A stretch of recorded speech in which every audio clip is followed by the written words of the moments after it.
Welcome to another episode of Global Culture Talks. I'm Emma, and with me today is my wonderful co-host, James. Hi everyone, today we're diving into the fascinating world of Korean cuisine.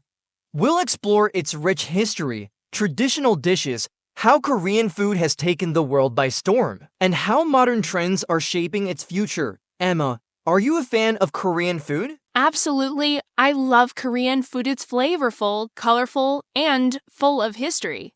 Plus, Korean cuisine is known for its balance of taste and health benefits. But let's start with its origins. James, can you tell us a little about the history of Korean cuisine? Of course, Korean cuisine has deep roots that go back thousands of years.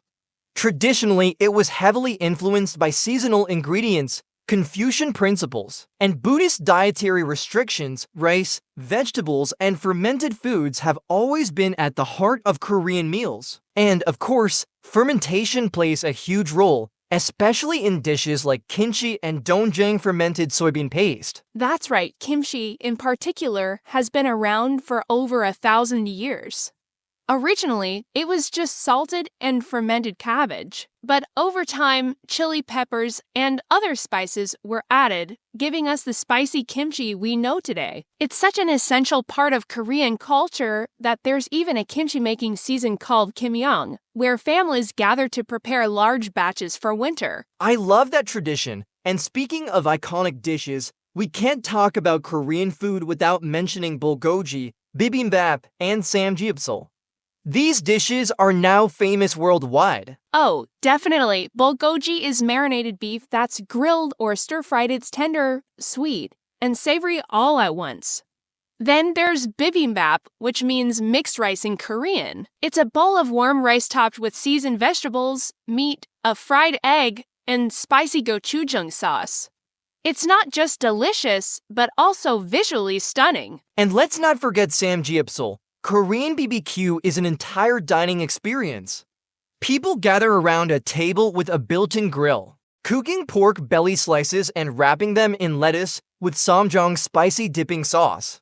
It's social, interactive, and full of fun. Exactly, but Korean cuisine isn't just about traditional dishes. It has evolved and adapted to modern tastes. For example, Korean street food has become a global phenomenon. Have you ever tried toeic or hotteok? Oh, toeic, those chewy rice cakes and spicy sweet sauce. Absolutely, it's addictive. And hotteok, the Korean-style stuffed pancakes with brown sugar and nuts, is the perfect winter treat. But beyond street food, we're also seeing a rise in Korean fusion cuisine. Yes, Korean chefs are blending traditional flavors with Western techniques. Take Korean fried chicken, for example. It's double fried for extra crispiness and coated in sauces ranging from sweet garlic soy to fiery gochujang. And let's not forget K-burgers and kimchi tacos. These are Korean flavors mixed with global street food culture. That's a great point. Another reason why Korean cuisine is so popular is the Korean wave or Hallyu.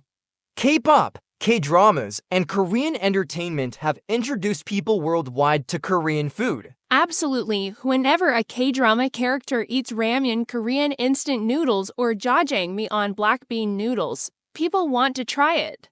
Korean food isn't just about taste, it's about the experience. Social media also plays a big role. Mukbang videos, where people eat large amounts of food while interacting with viewers, have made Korean dishes more popular globally. That's so true. Korean food has even influenced Western fast food.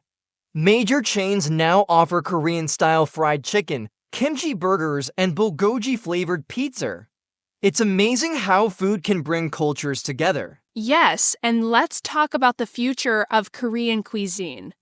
Sustainability is becoming a big focus, with plant-based Korean dishes gaining popularity. There's also a movement toward health-conscious eating, with fermented foods like kimchi and doenjang gaining attention for their probiotic benefits. Exactly, and with technology, food delivery apps are making Korean cuisine more accessible worldwide. Virtual restaurants specializing in Korean food are opening in major cities. Korean cuisine has truly gone global, and it's fascinating to see how it continues to evolve. So, James, if you had to recommend one Korean dish to someone who's never tried it before, what would it be? That's tough. But I'd say bibimbap. It's colorful, nutritious, and packed with flavor. What about you? I'd go with samgyeopsal. It's a whole experience, not just a meal. Great choices, and to our listeners, if you haven't tried Korean food yet, we highly recommend it. Let us know what your favorite Korean dish is in the comments. Thanks for tuning in. Don't forget to subscribe and join us next time on Global Culture Talks. See you soon. Take care, everyone. Enjoy your food adventures.